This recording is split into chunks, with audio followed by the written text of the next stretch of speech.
Hi everybody, it's Jen and Kayla. We're just here to provide an update on what's been going on since the last time we saw you, which was actually right before our I think conference in September. October. September was the No, last Facebook Live. I think it was October. Maybe it was September. We'll have to look through the group files. We're not 100% sure. I say October, she says September. But anyways, we're here to just give you a rundown of what's been going on since the conference, which was actually a really amazing conference. For anybody who missed, it was a great event. We had great people on the panel with us. Over 200 people. There was over 200 people in attendance, which was amazing. Great. It was so productive. Doubled the year before conference. So let's hope we can do that again next year.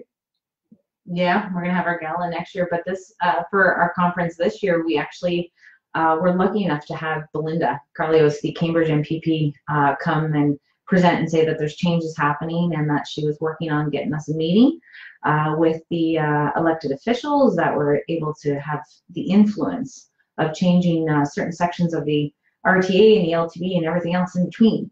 So that was great, and we had such a fun time planning it, and a nice networking event right after. Yep. And we're hoping to, invite everybody out again next year in October, probably around October 5th is the day that we're looking at right now. And this way we can have a gala and invite all of the landlords plus the MPPs, the presidents of all the landlords associations, the city mayors, certain cities that our presidents are coming from. We want to invite their mayors out and, have if everything's not fixed by then, we have another opportunity to strengthen that relationship with the province and the landlords in Ontario. So we're looking forward to planning that one. Yes, definitely. It's going to be a great event. Since October, we've been extremely busy. This week alone, a lot of stuff has happened. I'm sure you're all very much aware. On Tuesday evening, Kayla was on TVO with the agenda. Can you tell us a little bit of your experience there? I have gotten so much feedback that it puts a smile on my face every time that I get on Facebook, because the messages, the emails, the phone calls, I was glad that I was able to be on TVO and have that opportunity, and we want to put a big thank you out to Adam Kitchener, who was able to arrange that. He introduced the topics. He was telling them, listen, we really need to talk about this, and they wanted to have me on, and I was able to present as much as I could to the. I think you did a really good job with the questions that were asked. Yeah, you don't know. You don't know what questions they're going to ask before you show up.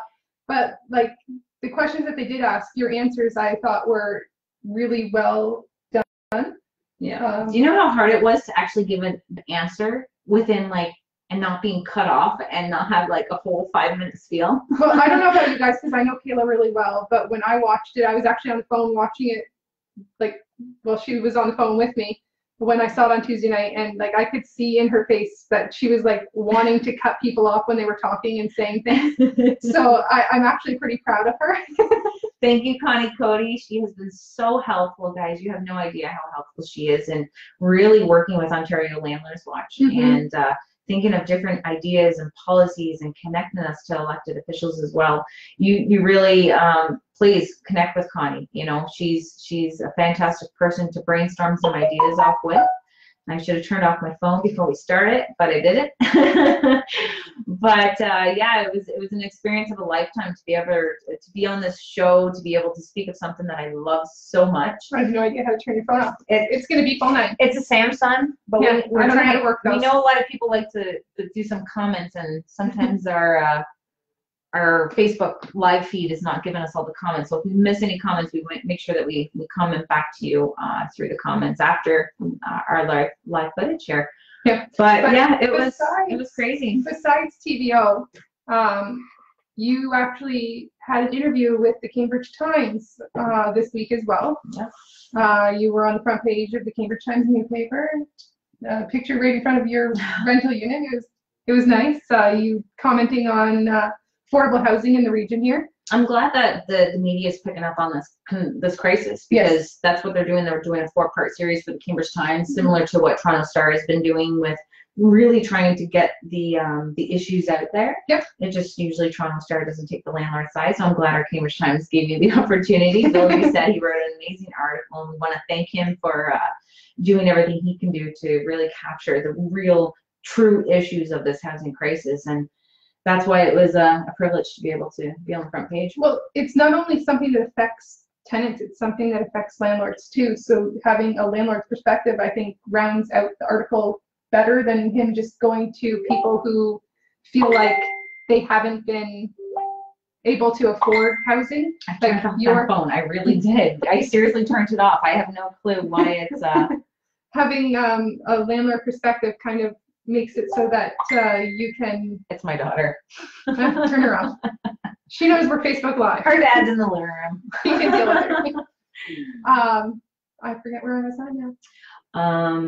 About it affecting the tenants and the landlords, and yeah, it's not just a one-sided story. Like it's both sides, and both sides needs to be heard. Especially getting that from TVO when you get to have a tenant lawyer there and a tenant advocate. And I think we did a really good job representing both sides. Like I know I prefer the landlord side of things, but like hearing like what they had to say, even though I don't agree with some of it. I think a lot of it was going to be from, seeing that what they want is more social housing. And then on the other side, where I'm coming from, and most of the landlords are, is that why put more into social housing when you can invest in the landlords who want to do it type of deal. Well, the thing that really bothered me was their stats. When they came out with their stats saying this and this, and then he was like, oh, these are your numbers. And she's like, no, they're not. Like, And I think she got them from another type of number, but it was true. Like over 70,000 cases are at the landlord-tenant board. Well, that was in 2010. And it could have grown significantly by then, because I feel like from back it could be then at 72. To now, I believe I just heard recently it was at 72,000 okay, compared well, to last year it was 73,000. Okay. So, or 73. Yeah, it's a lot of applications that are being brought to the I know that they board. said that there's at least 1 million rental properties in the province, and 70,000 isn't that much, No. but it is. Oh, it's a sour taste that you put in one investor's mouth, and that one investor could be wanting to go and do 5 more. But well, the one investor that had the issue has 45 units like I do, and they're going to want to turn them into Airbnbs. That's 45 units taken off the market. There goes part of the housing industry that people can't be housed in. Like that's what they need to really stress, is that investors found other ways out. You know, still holding the property, but running it in a more delicate, less effort way. Where I don't they know get if I would say it's a less effort way. I don't know, because to me, an Airbnb. It's stressful. And I'm stressed, like they're just going to be leaving after a couple of days. I think I might disagree though, because you have to. Is there going to be a fight on Facebook Live? Maybe, but like you have to do more turnover and like cleaning and like furnishing. I guess if you're on your own, like doing it, like you don't have somebody doing the maintenance or doing the rentals for you. If it's you doing it, it's more effort on your part to have an Airbnb come across. So that's my husband at the door there, just making funny faces and trying to interrupt the feed, which congratulations, you guys did it. And then we're going to lose our train of thought. Yes, but I think we were fighting because I think that it could put a lot more work into it if. I think it's a balance. You know, it all depends how burn they got through long term versus what do you want to do for your long. But the money is like people are doubling their rents based on short term furnished rental apartments. Mm-hmm. We're getting Don't there. worry, Don't Alex. We're gonna get there. We'll tell One of the questions, can you tell us how the discussion went with MPP Christine Elliot. Oh, don't even remember who you met with. Dude, it's been a long week. I'm surprised I can actually talk about this. I feel like I need to record it and then put it on like repeat of how I've been able to explain the issues and how these crazy solutions that we come up that are so practical that I'm excited to get to that point of what we try to implement with Christine there today, and we're not done yet. We still have something else to talk about besides you going on TVO, besides you doing an interview with the Cambridge Times this week. You were also at the city, was it City Hall? So Cambridge City, the the City of Cambridge Housing Committee. So there's a good few. Oh my God, I can't even. I remember after she got out of the meeting, she was like, "I can't believe I was there for 2 hours." It was definitely something that I wish I was more involved in, because you get to see a lot of the issues that they have and what their solutions are and what type of initiatives are coming from the region. And were they asking you questions on what you thought your solutions would be, or were you just like I think they would bring up a topic and then I would just jump in. Oh, you just jump in, so they allowed you to get your Yeah, they were able to. And you look at different types of incentives, such as, Waterloo Region giving $25,000 for forgivable loans. They're trying to come out with a different type of renovation program, in which is, providing affordable housing. You will be able to get, there's funds available for the renovation cost from it. And I told them, I said, that is a very, very good start of saying that it's a guaranteed rent and there's a renovation fund. But we have a little problem over here, and it's called the RTA and the LTB and the Attorney General's office. But, we're not going to push it too much on that one. But, you have what you have on a regional level. That's something that should be introduced more so on a provincial level, of the guaranteed rent and having that renovation fund, but having still, again, the RTA and the LTB changed. Yeah. And it's going to be changing in a way that, it's going to work into both landlords and tenants, because I do know that the tenants have been complaining about their length of time that they have to wait to get, issues across. And we'll probably just jump right into Christine, because that's what we said to her. There's over 70,000 rental applications from 2010 stats that are going to the Landlord and Tenant Board. And compared to the tenant stats from 2010, we're looking at just over 6,000 applications. And you would think, what would be that number one application that tenants would be filing at the Landlord and Tenant Board? What would you think? Maintenance. You think maintenance, because everyone's complaining about safety and landlords not taking care of the place. That's why landlord licensing coming into play. But I would like to see the current stats to see if maintenance is now the top one. Okay. Or it's the same as 2010. Which was? Tenant rights. Now, what happens if you feel that a landlord infringed on your tenant rights? They usually grant what? I would think they would give them some sort of rent abatement. Exactly. Right? So we got to stop. You look at the way that the system is working with providing legal aid to the tenants, and how they're taking that privilege of legal aid and they're going through the loopholes and abusing that legal aid that's being offered. Now, if we had a way of stop the abuse on that, aren't we saving the money government through legal fees of them paying for the legal aid to be at the Landlord and Tenant Board? I would think so. So we're paying for it anyways. Kind of a little bit of. Because you guys who are listening right now, like, does this make 70,000 were landlord applications, correct? Yes, for non-payment of rent. And how many were tenant applications? Just over 6,000 in 2010. So landlords are funding the Landlord and Tenant Board.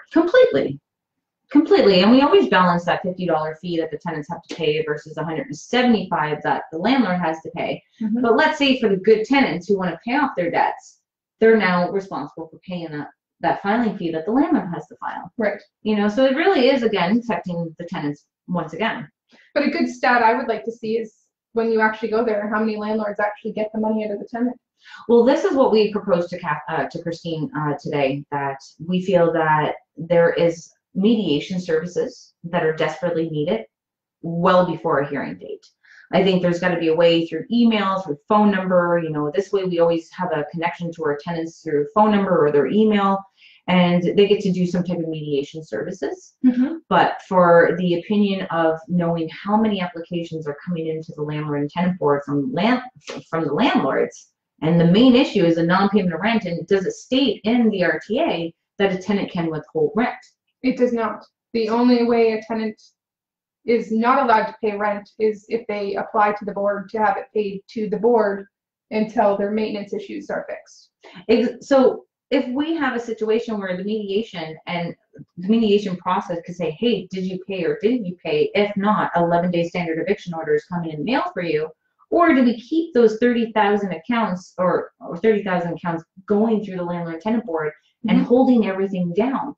And really, do we need to hire more adjudicators, or do we just need to stop that L1 application from being brought forth to a hearing? So you want to see like a mediation kind of beforehand, so that before it gets to 3 months before you get to your date, you actually have an eviction order without actually going. I think it's a little bit more practical. We're saving money again to the government based on not having to hire adjudicators. Mind you, they still may have to hire the customer service officer.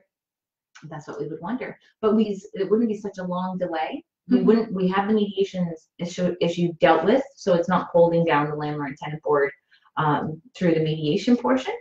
And then we have the overall legal aid that obviously people need to break, and there's a loophole with that. They hide in the building, so they missed their legal aid, so now they have an excuse to apply for a stay after they just ruled against them.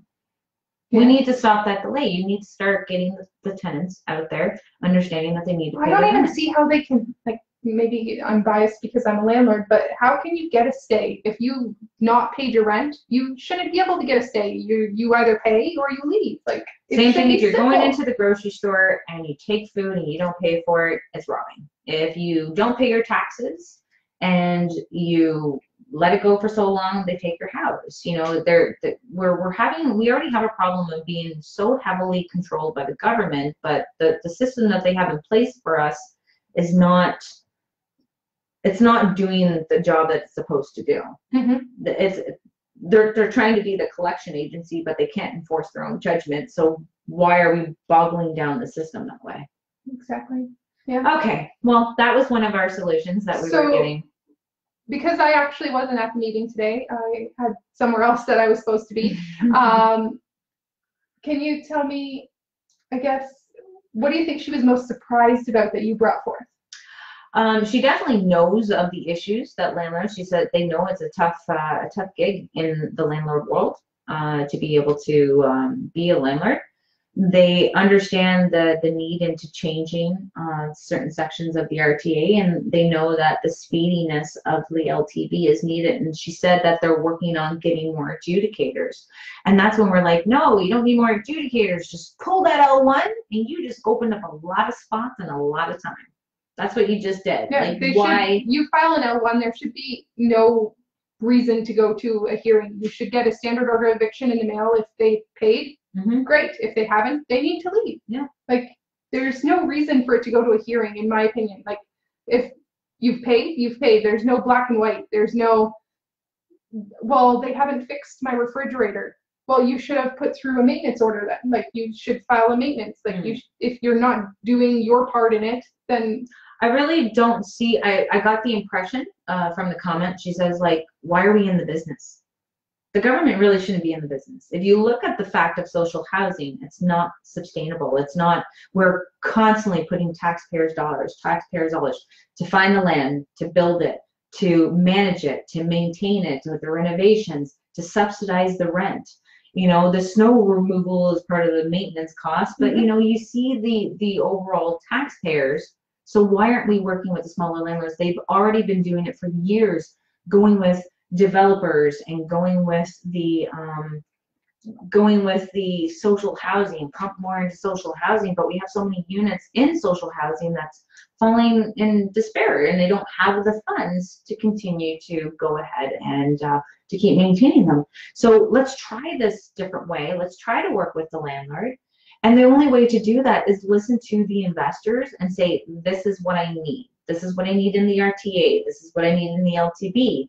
But most importantly, I want to tell you what I need from the social assistance side of things, because I've told her, I said, landlords are discriminating for these reasons on people on OW and ODSP, is that the money is not guaranteed. You cannot garnish that wage. You are not promised that money sent to you where they say it's direct, they can pull that back and now it's in their hands, leading people up to, you know, having those funds, because I know times can get tough and they want to take that money. Well, now we're risking them being homeless and now being on the system where it's going to cost taxpayers more to clean up these tent cities, to keep funding different types of organizations and shelters. So we need to start, you know, working. There's no incentives to even get out of social housing. You know, we need to create that incentive that it's there as a transition housing for people who are, you know, have some issues there and until they can get themselves into it. But the landlords need to be that solution, but they're not going to be able to be that solution and help create these secondary suites and putting another unit on their rental unit if they are going through hell to deal with someone that they just can't deal with physically and financially. Right. So one thing that I'm curious about, because as most of you guys know, the reason why we all know Kayla is her love of the city and the water bills. Did you happen to bring that up to her? I did. I said, this is how I got started. I said, you know, putting a water billing petition out and getting so many phone calls regarding people with issues with the RTA and LTB, I felt like I had a duty to be able to stand up and help those people as well. And she was kind of shocked. She's like, oh, so if the person moves out, you know, you get their bill? And we're like, no, if they don't pay their bill and it goes over that $200 mark, and then it transfers over to your property taxes with a $50 fee. And I said, this is just an example for Cambridge. It is different in other cities, but the city's now making us pay for someone else's debt when we're not even the user. They're using us as their collection agency. Yep. And she was shocked. I said, you know, municipal policies. Yeah. I said, municipal policies are having your effect. I said, the province is over here doing something, and then we have our municipalities doing another. So you guys are playing tug of war with each other because no one's on the same side. And we're caught in the middle. And we're caught in the middle. The landlords and tenants are fighting each other, but our elected officials are causing that fight. Yes. And we need to have that proper system in place where, you know, we're looking out for the people on social assistance and, you know, trying to get that extra subsidy to get them into our rental units, to have that backing of renovation cost. And you know, other incentives that they can give, such as, you know, tax incentives for your property. If you have your utility rates that are constantly going up, if a landlord is providing the utilities within that rental unit, now should they get some type of break on the utility, or should they be able to raise their rent now above the guideline? Sorry, I'm trying to read all the comments because Dennis is like, she distracted me. But I said, if you look at the water billing in itself and how landlords are still making that water billing separate, and we're still charging X amount of dollars on the rent just to try to cover any costs if it's left over, but the rents have risen. And the tenants are going to be able to stay in the unit and continue to use those utilities until we possibly can get them evicted underneath an N5. And I said, and that's if we can get them evicted underneath an N5. And I looked at Teresa Hunt, our paralegal that was there at that meeting with us, and Connie Cody, and Felix Sportsman, and my husband, and we were able to try to squeeze out as much as we possibly could in 30 minutes. Luckily, though, I heard it got extended a little bit. It did, but we were just like, we knew we only had 30 minutes, so we're like, blah, blah, blah, blah, blah, and she was like writing. And, you know, she really encouraged all of our members and whoever's watching and gonna watch after this live feed, please. There is that consultation paper. We're going to have a link put into the comments here below regarding the consultation paper that they want. And we really encourage that if you believe in this type of solution that we're having regarding, you know, the changes of OW and ODSP, and the other part of the LTV and how we want to pull that L1 application to free up that much time so we don't have to use taxpayers' dollars and hire more adjudicators. And we've also spoke with Christine regarding organizations. Now, I believe in the organizations a little bit. I see what they're doing, but we have too many. We have too many that are being government funded. And if you took that money and for the extra load, you could invest that into the incentives that you would need to do to really get these landlords building and creating. It's not about the developers and it's not about social housing. I think it's the mom and pop operation. You need to utilize what we have in these big houses. Well, I really like, well, our region in particular has come up with this build like a secondary suite in your house. Like they're kind of really trying to push that right now, and I think that is a good solution because it's going to put more rentals on the market. But I don't like the $25,000 loan in the fact that you're capped at a certain amount of rent. I don't think that they're stupid, but I think that they just don't understand how much costs it actually is to be a landlord. Yeah, to renovate, to take the utilities into account, to deal with someone that you're living above who's making your life absolutely hell. Like, we have to consider that. You could have somebody move in there and you're paying, what is it, $47 for a two-bedroom? for a two-bedroom apartment in your basement. And let's say they get pissed at you for some reason. They could leave your water running. Oh, and easy. you could have an over $800 bill just because they can take the copper out of your walls. Yeah. So, like, I guess, like, get more insurance coverage to start covering our missed rents, our damages. Like, where do they see this actually kind of going? But I think that through, you know, telling her about these municipal policies and landlord licensing, that is literally just a cash grab. So I know I'm really angry about Waterloo. Oh, and Hamilton. Like their pilot. Oh yeah, you're gonna do a pilot program to see how it's working out in the most populated areas for the hospital and the schools. And like, come on, like that just means you're wanting to do it and you're just kind of jacking up the rent. Trying to put it in there just so people forget about it, and then you'll do it everywhere. Yeah. That's just basically how that part's going to be rolling out. And then they go, why can't we find affordable housing? I'm like, well, you keep on raising our costs. Exactly. You know, you see more people, you know, trying to, you know, fight with the rent strikes. I don't see anyone camping out in front of the grocery stores right now. Did you see the recent article that the food prices are going up again? Like, why are people angry about that? Like, they're angry at landlords for raising rents, but like, insurance. Mine went up this year. Did yours? Eric Kendall's bills.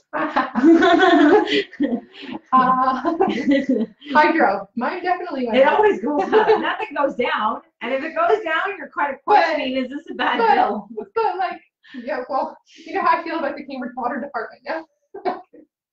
That is nuts right there. Cambridge Water Department still needs some work. Yes, it does. Serious work. 100%. I met with them last week. You're looking at the cost of what you were charged versus how much you use versus the rate that they're charging you on, because they are literally overcharging. I got a bill that was ridiculous. It was about $2,000 for our 17-unit apartment building, and it was because they manually manipulated my bill somehow. The actual cubic meter times the actual rate was not the actual amount when you took the calculator and times it together. It was 8 years and still can't get the hang of it. Yeah. So I don't know. Make sure you check your bills. Like, just don't pay it. Alina, we are definitely following up with Christine after this meeting. We're putting a nice, it should be about a 4-pager based on social assistance, the organizations, how we can save money in there. We're going to talk about the changes of the LTB and how we want to start saving the money. That's too funny. Something did go down. My motivation to buy more rentals. No, and then we're going to get that LTB, get that sped up so that people, it's running more efficiently, and obviously all the sections with that RTA. And we're telling the government that you need to make those changes at the RTA level first before you can start working the LTB, because you need to show these landlords good faith that you're ready to work with them. And you know, Ontario is open for business. This is what their philosophy is. Well, landlords are a business, and I think they're starting to recognize that. That's why Christine was just like, I don't know why we're in business, why we're competing with, and they can't build it fast enough. They can't build it fast enough. They can't afford it. They can't keep maintaining it. You know, you keep hashing down on the bad landlords of the private sector, but you're not looking at who the big guys are. And so, one more question about your meeting today. Something that I know I'm interested in that probably other people will too. Did you bring up the fact that we would like to see deposits brought back? Oh, of course. We looked at the damage deposits. We talked about the pet deposits. We talked about, you know, the issue of the marijuana grow-ops and the concern that we have there, not only for the damage of the properties, but, you know, the fire hazard. You know, and what kind of reaction did you get from her?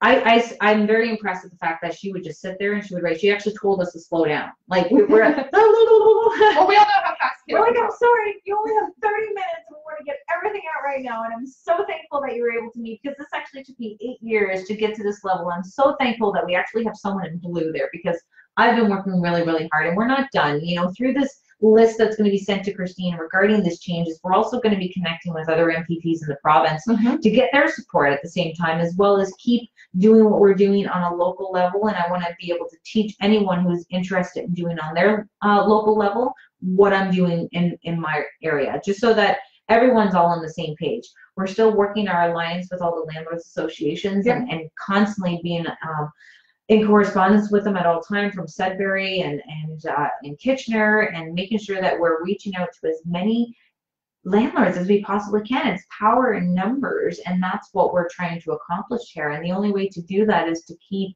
getting ourselves in front of the camera, in front of the newspaper. And you know, if no one is doing it, then I'm going to put my face there. But I know there's so many of you in the group that are doing a fantastic job. They're writing letters to their newspaper. They're getting right in front of council. You know, it's amazing, and it gives me great pride to know that, you know, we became a very strong community in this group. And that's why it really means a lot to me, and I feel like I've started something and I really want to finish it, and I really want to do this for you guys. You know, I know that it could be me one day, and I don't want that to happen, so I do what I can to make sure that we can get this stuff changed. I come from that family of renters. You know, we're now on the other side of the landlords. We want to make sure that we grew up very similar. So we have tent cities. We have 5 tent cities. We're paying taxpayer dollars to go in there to clean up these tent cities, to only have these people go back into this tented area. And then we're doing it all over again. Like, we're just burning through money. And that's where I hope to not only, you know, get the changes that the landlords are wanting, but get the changes that is also going to save us as taxpayers in Ontario. It's the best way to work this housing crisis. And you know, for $7 million for 34 units, or, you know, what type of, you know, with the organizations and the funding that they use to market, that money there just for their marketing could pay for someone's rent for the year. So if they really want to care about that, they have to look at social assistance, the organizations, the LTB, the RTA, the Attorney General, the municipal policies as social housing. And with Attorney General, we also recommended that we want landlords to be able to hire their own bailiff. That would be awesome. Then we don't have to wait the 3-4 weeks for them to give us a date and come and remove them. As soon as we have an order, we can go there and be like, you're out. You can have landlords wait for the government paid one, which is a length of time to wait, or allow them to hire their own. And guess what? We just now created a job on the market for someone to do. So we have to start rethinking the way that who they're giving the money to, and see what they can do about building the relationship. And I suggested that, you know, we create a provincial housing committee or council of some sort, and their main focus is to keep the strength of the relationship strong between the province and the housing providers. So that's how our meeting had went, and that we're going to, like I said, do the follow-up with our email. We're not done. We got to keep connecting to all of the different type of MPPs out there, so that they can have that same type of presentation done for them, so that they can see where we're coming from. And I think we're strong. We're a very, very strong group. Like, it's amazing how connected we really are, and I think we should be really proud of what we've done here and how you guys help each other. And I think that's what Ontario Landlords Watch is. So I'm really excited. There's some changes happening. I'm going to keep being that squeaky wheel that gets the grease, and hopefully we can get what we want in there, because it's going to really benefit everybody in the long run. That's all I need to know. But for what we're doing and how we're trying to help, we're being very busy. I'm going to be on vacation in January, so I won't be here for 10 days. You don't want to talk about that? We're not going to talk about that. You're just going on vacation without me this year? Well, I can't wait till March. Sure can. Well, now I can. There's no snow on the ground. I wanted to be having snow and going, bye snow, you know, but yeah. We'll still be snow in March. Probably. Anyways, back to topic. So 2019 looking like it's going to be a pretty productive, very busy productive year. We got to keep going. I asked her to have a meeting after this as well, to meet with all the presidents of the landlords associations as well, because each area we'll have pretty much a lot of the similar They're situations. similar, but each area might have different issues. Yeah. Like Cambridge, we have water billing issues, where other cities, they don't put it on the landlord, so that might not be as big of an issue for them. No. But they might have landlord licensing, where Cambridge doesn't have that. Yeah. So every area does have its own topics. So having the heads of all the landlord associations across Ontario is a great way to get everyone's point across. No. Well, keep doing what you're doing, fighting the landlord licensing in your area. If I know of it, I will send a letter to the city council of that city to let them know on behalf of Ontario Landlords Watch. These are the reasons why Ontario landlord licensing is not going to work in your area for the benefit of all. It's really going to damage you a lot more than it is going to be helping you with the little bit of money that you're going to be getting through landlord licensing, because you're duplicating services. You have the property standards, you have the LTV, the LTV, the RTA, you have your MPP, your city councilor. You have a lot that tenants have to really get their concerns. The fire department, the public health, like there's so much. Like, come on, you keep wanting rents to continue to rise. They just want more money. Like, yeah. And here, we got the, tenant advocacy groups are going like, more money, more social housing, more restrictions on landlords. I don't know if you guys noticed, but one thing that I giggled about, I guess, watching the TVO. I know what she's going to say right now. Kayla wore blue. The tenants were red. They're a bunch of spenders, liberal spenders. Kayla's conservative blue. I guess I am now. It's like the first thing I noticed. Well, I don't like really being a part of like trying to be a part of a party type of deal, but when you get to see the vision that they have, like you have no other choice but, and after you try for so many years trying to speak with them at a provincial level for the Liberals, it's like, and then you see the Blues come in and like, look what I got. They actually want to talk to me. And our Cambridge MPP was able to arrange that for us. Yeah, she definitely helped. Her coming to the conference was great. Oh, amazing. She called Christine from the conference. Yeah. Right? And said, can you meet with her? Yep. Right? So, that is the type of leadership that I like to see. Well, everybody there had an impact on her, seeing how many people showed up at the conference, knowing that we've got numbers and we need to be heard.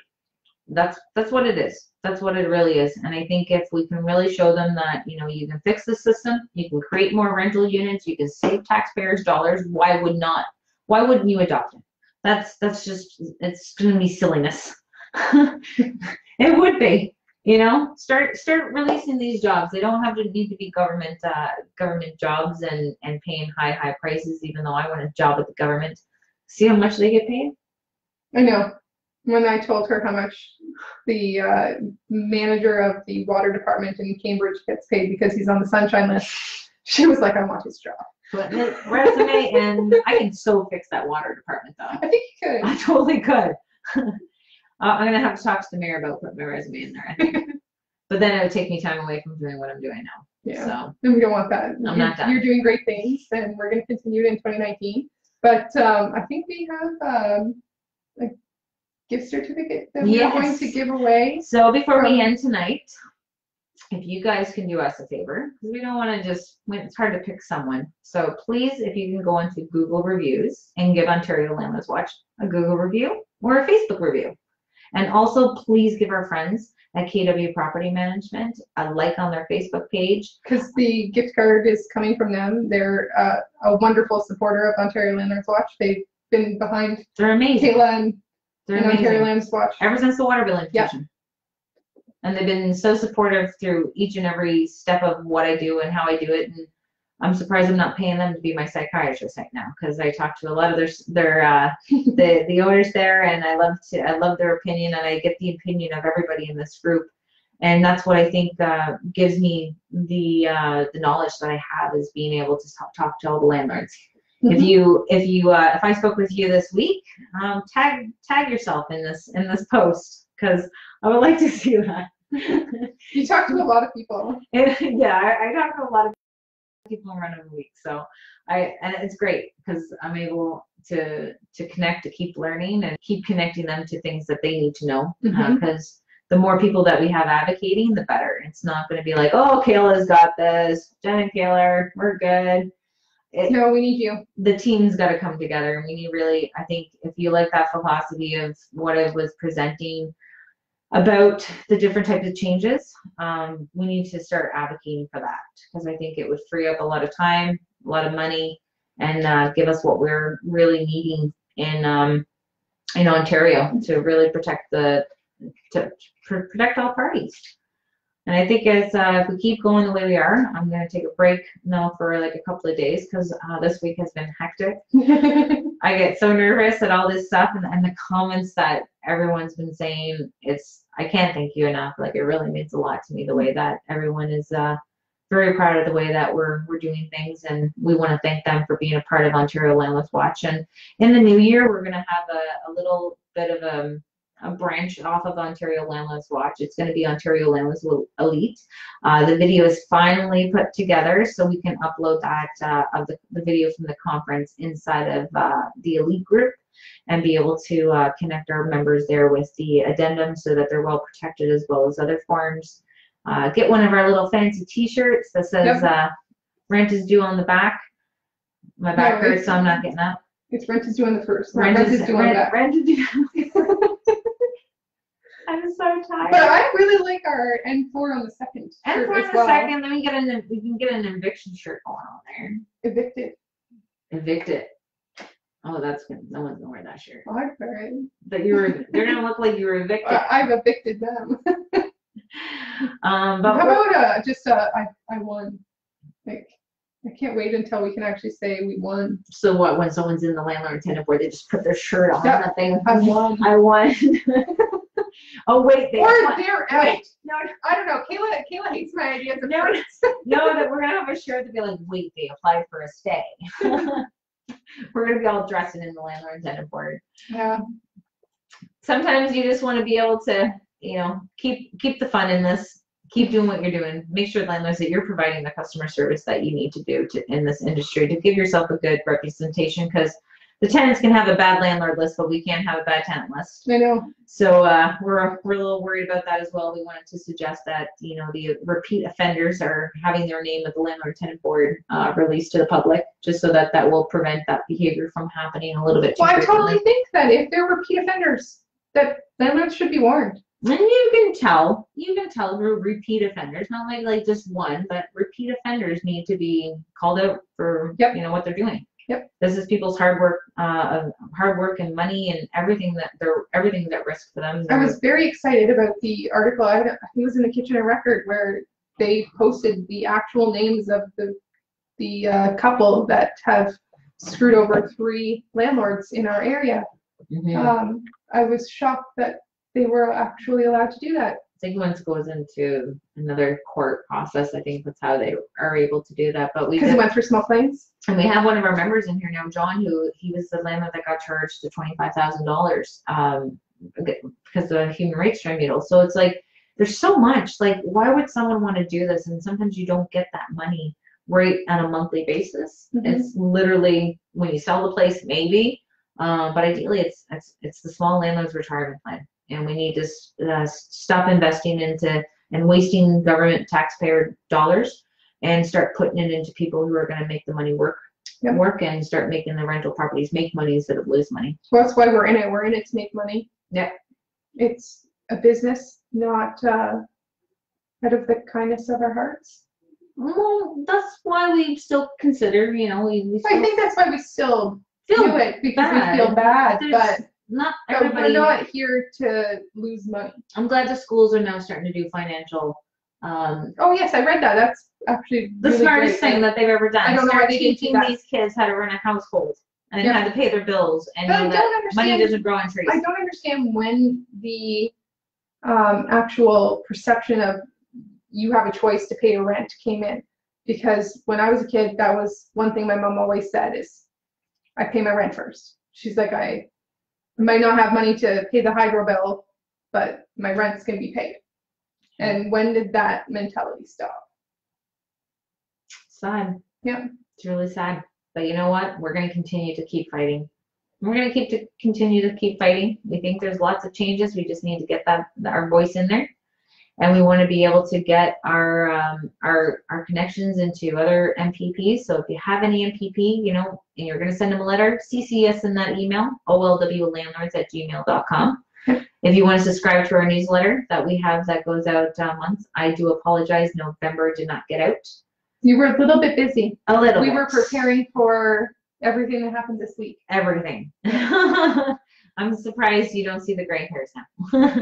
But definitely that way, you know, the way Facebook is, we don't know how much you see. So just subscribe to our newsletter there and just keep sharing Ontario Landlords Watch with all your landlords friends. And remember to Google review or Facebook review.